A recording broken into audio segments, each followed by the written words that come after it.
So in part one, I showed you how to take a video or a photo using the portrait mode or blurred background. Now here's the picture we actually took in that video, and you can see the foreground, I'm in focus, the background is blurred.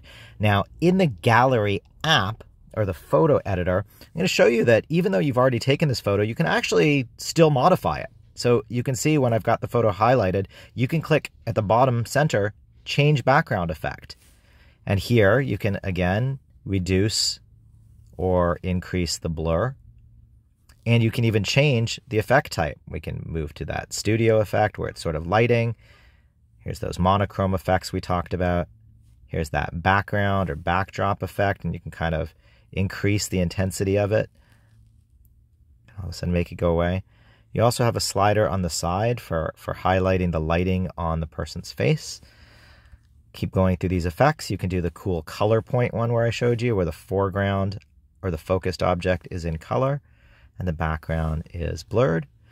You can change to different types of blurs. So this big circle, instead of sort of that blurred, sort of the standard focus blur, you can do these big circles, so flashes of light blur. There's a radial blur or spin, which kind of just twists the background. And then the last one is this sort of zooming in from the center, the spiral burst zoom.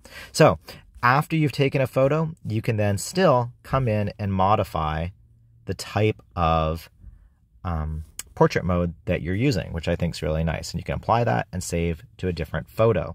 You can do the same thing for videos.